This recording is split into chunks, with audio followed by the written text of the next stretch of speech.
مثل الكرز. Ya, saudara, kita akan lanjutkan perbincangan bersama dengan pengamat hubungan internasional Universitas Padjadjaran, Tengku Reza Shah. Pak Tengku, kalau dilihat ini tadi ada pernyataan baik dari Trump maupun juga dari Putin. Kalau dari Trump tadi ada pernyataan soal betapa merusaknya nuklir Iran. Artinya memang seberapa mengancamkah keberadaan dari atau pengembangan yang dilakukan oleh Iran terkait dengan nuklir, meskipun diklaim ini untuk perdamaian dan bukan perang. Seperti apa bisa dilihatnya ini? Kalau kita berpikir seperti Israel dan seperti Amerika Serikat, maka tidak diperlukan waktu lama untuk mengalihkan kemampuan nuklir dari damai menuju perang. Karena secara teknologi uranium diperkaya itu bisa juga dipelajari lewat simulasi komputer. Jadi dalam hal ini saya hanya bisa merujuk kepada statement dari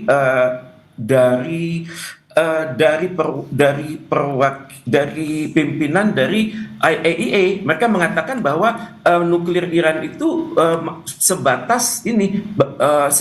masih sebatas damai, dan dia sudah menguji di situs Natanz yang sudah pernah dibom oleh Israel minggu lalu. Itu radiasi sangat rendah. Jadi ini masih tingkat damai. Tapi bagaimanapun juga ya kita harus maklum kalau Amerika Serikat itu cara berpikirnya beda. Amerika Serikat itu tidak, kalau sudah menyangkut perang, maka mereka menghendaki ancaman itu 0%. Jadi dalam hal 0% itu, maka apapun yang berkonotasi nuklir dari lawan kami itu harus dimusnahkan. Jadi ini yang membuat Amerika Serikat mempersiapkan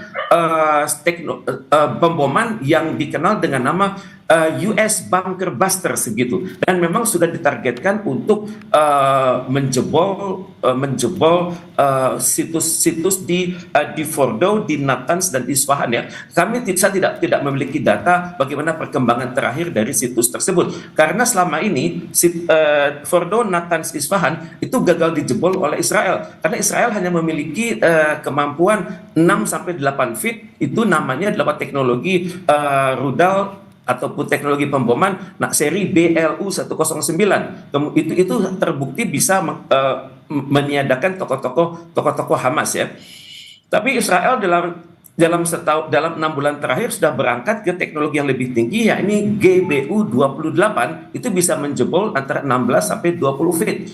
Kali ini Amerika Serikat dengan teknologi pesawat tempur B-2 itu tampaknya juga sudah menerapkan bunker busters itu dengan kedalaman 200 feet. Untuk sekali jebol ya, itu menggunakan teknologi peluru kendali ataupun roket GBU-57. Dan yang patut diduga, mengingat kemampuan presisi dari perangkat perang Amerika Serikat, maka tidak mustahil satu lubang yang sudah dijebol itu bisa ditembakkan secara berulang-ulang. Jadi ini yang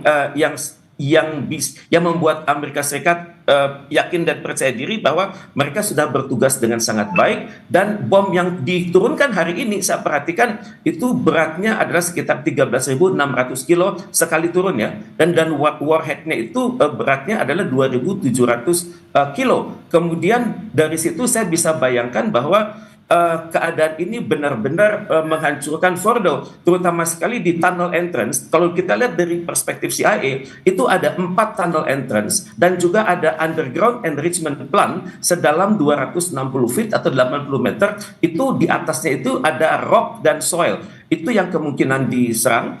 Kemungkinan besar juga B-2 Amerika Serikat itu menyerang suatu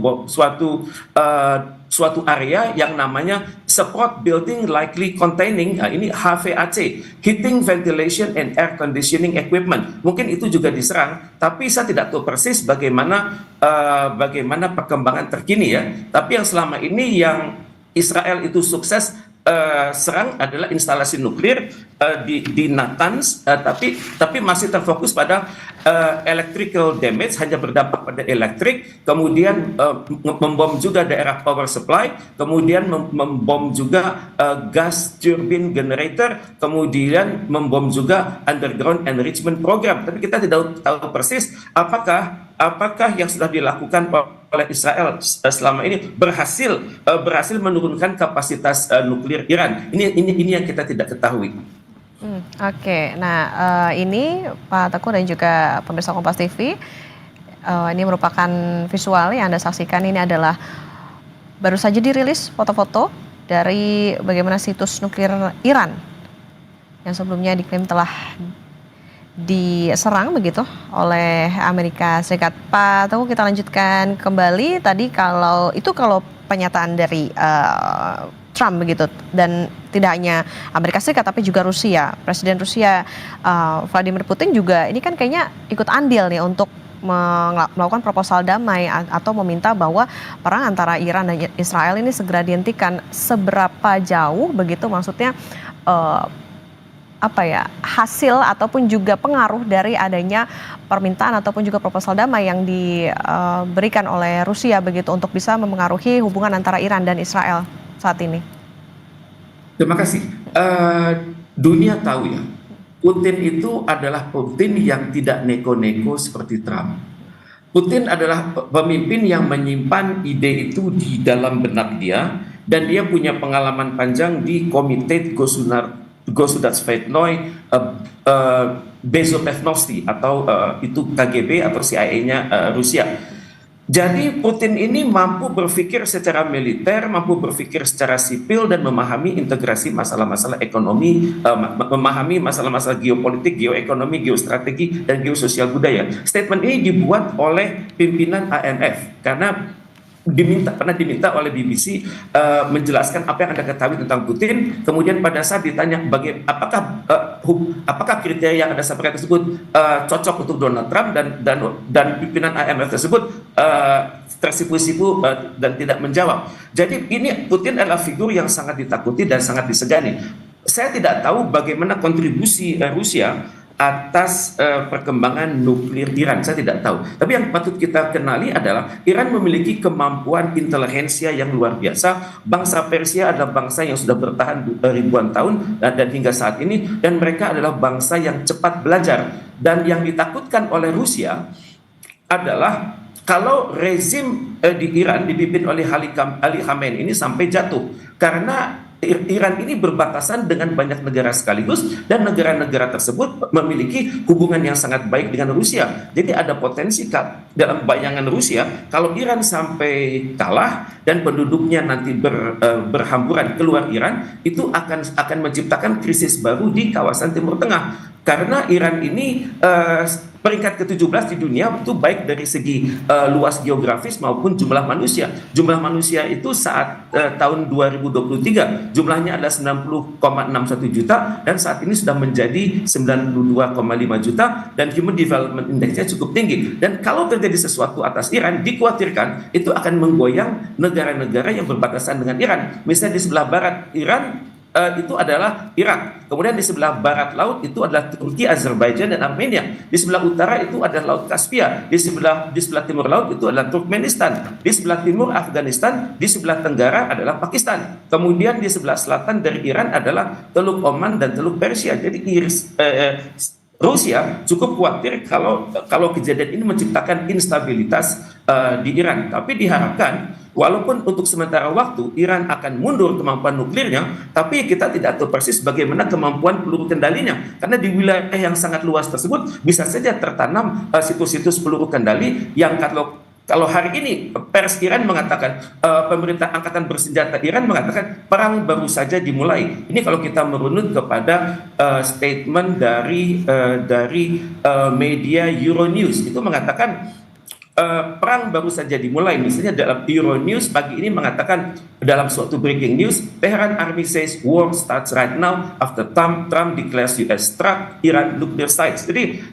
mungkin kalau kita melihat penjelasan ya dari dubes-dubes Iran yang di seluruh dunia sampai hari Jumat kemarin, mereka itu masih mengatakan Iran itu belum mengeluarkan teknologi tercanggihnya di bidang peluru kendali. Jadi kalau kita beberapa hari ini melihat dahsyatnya peluru kendali Iran, maka itu masih teknologi yang tahun 2000-an awal, belum teknologi tahun 2015-an. Dan untuk itu saya perhatikan instruktur Iran, kemudian operator militer Iran itu sangat berkomitmen tinggi untuk mensukseskan perang melawan Israel ini. Mungkin mereka mungkin mereka dikalahkan oleh Amerika Serikat karena Amerika Serikat ada adik kuasa. Iran bukan lawan Amerika Serikat, tapi mereka berhasil menang di dalam perang mereka melawan Israel, di mana Israel ini sudah luluh lantak. Jadi untuk itu bisa dikatakan Iran kalah dalam pertempuran tapi menang dalam perang kali ini.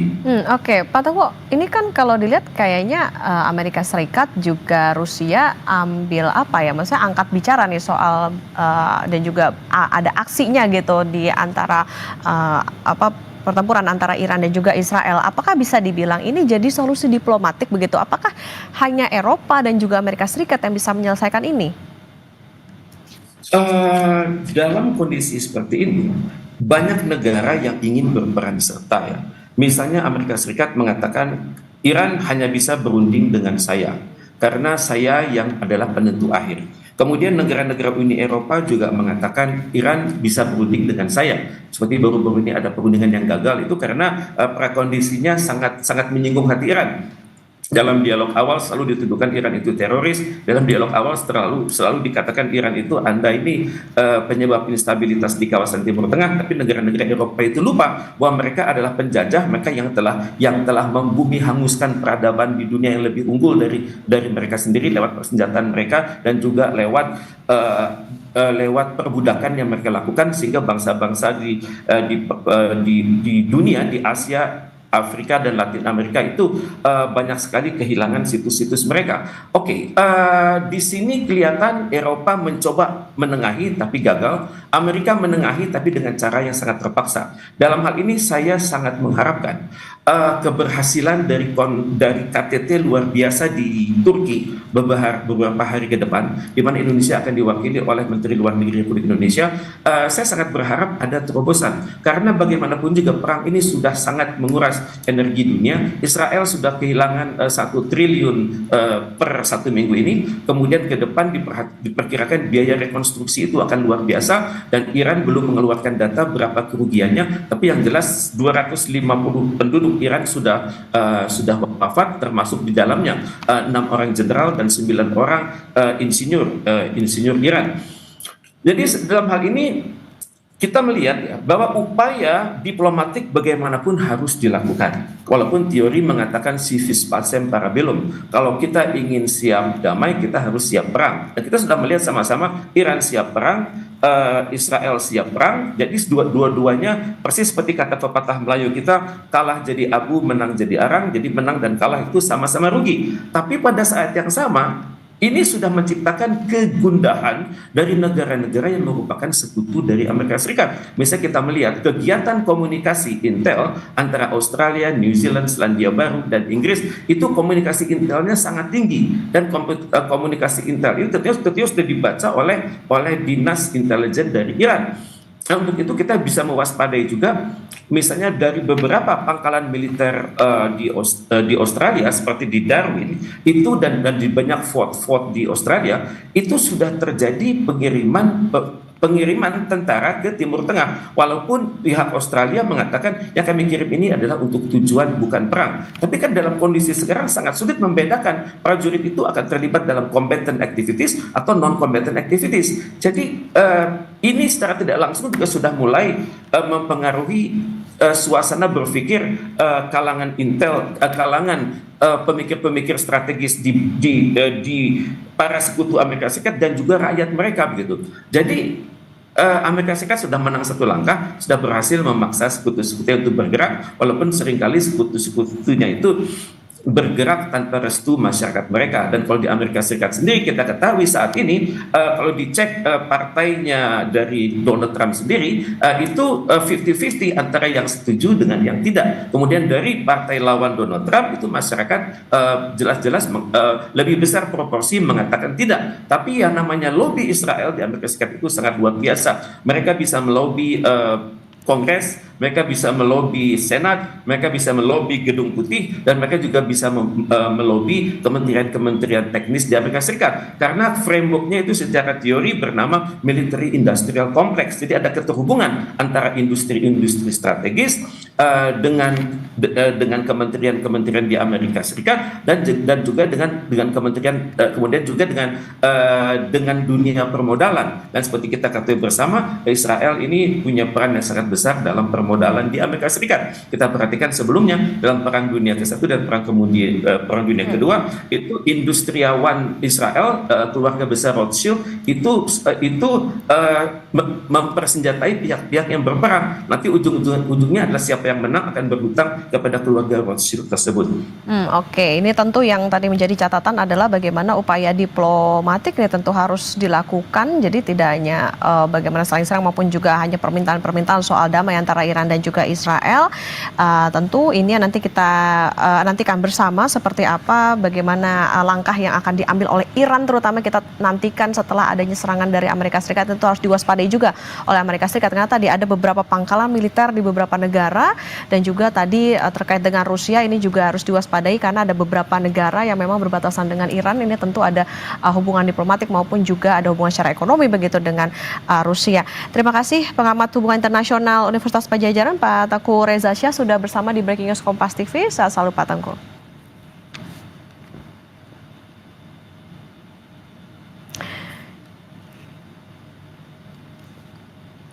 Ya saudara, sebelumnya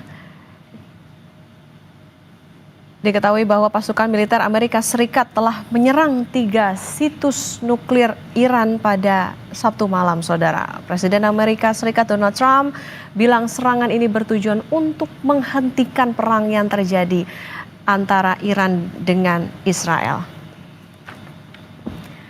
Breaking News Kompas TV kami akhiri, saudara. Saya Putri Oktaviani. Terima kasih. Sampai jumpa.